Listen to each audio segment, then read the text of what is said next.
Ambition 21, c'est un projet de lutte contre le décrochage scolaire grâce au numérique. Et dans le nouveau projet Ambition 21, il y a un premier axe qui repose sur l'aménagement des espaces scolaires, repenser les espaces scolaires pour favoriser les apprentissages. On a besoin, pour repenser ces espaces, d'avoir tous les utilisateurs de l'école, c'est pour ça que vous êtes tous réunis aujourd'hui, tous les utilisateurs d'un même établissement, pour y réfléchir collectivement.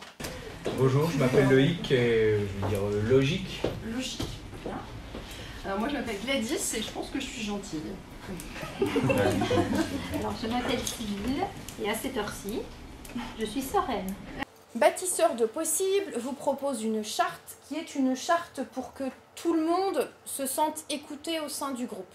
La réflexion s'organise par micro-zones. Qu'est-ce que je veux faire de chaque zone dans la salle?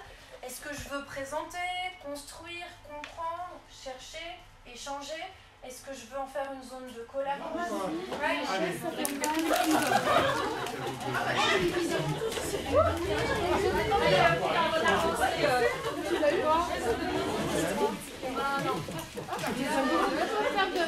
Vous voyez que vous vous ennuyez.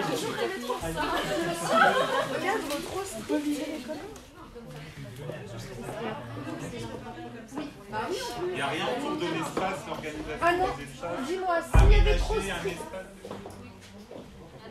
Oui, manque d'adaptation des locaux. C'est avoir le plus d'idées possible, ne pas juger, rebondir sur les idées des autres et surtout oser les idées les plus folles, parce que c'est dans les idées les plus folles que se trouve la bonne idée. J'ai commencé à réfléchir à l'aménagement des espaces depuis quelque temps, mais j'ai vraiment mis en œuvre mon projet sur une salle depuis la rentrée de septembre. Donc on a initié ce projet principalement pour répondre à la problématique de classe qui est comment intéresser l'élève et comment le rendre acteur. D'où l'importance, comme je vous le disais tout de suite, de bien réfléchir aux objectifs et à ce qu'on veut en faire avant. Parce que rien ne sert d'avoir une belle salle si on ne s'en sert pas. Donc à ce stade, nous avons mené une réflexion avec mes classes sur l'aménagement des espaces. Nous avons pu obtenir un financement qui nous a permis de définir 3 zones ou d'équiper une classe.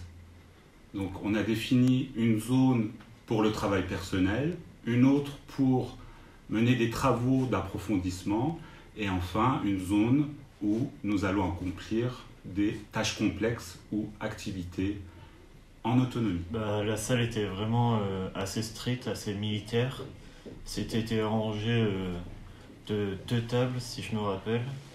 J'y suis bien car je trouve que c'est confortable. Je pense que je travaille mieux sur une position assise décontractée plutôt que sur une chaise dure. Je pense que ça m'aide à mieux être en autonomie. Alors maintenant, il faut qu'on formule une question générale à laquelle on va essayer de répondre et je vous suggère l'amorce. Comment pourrait-on faire pour? À vous de compléter cette amorce. Comment pourrait-on faire pour... Donc j'ai une salle un petit peu particulière avec des contraintes, donc une partie atelier, une partie de salle de classe. J'avais déjà commencé à réfléchir à l'agencement avec mes élèves afin d'avoir quelque chose de plus convivial et de plus ouvert. La formation d'aujourd'hui m'a permis d'ouvrir de nouvelles idées. Bon, je vais travailler avec mes élèves et peut-être dans quelques temps aménager une salle de classe encore plus propice au travail et surtout au travail dans la bonne humeur.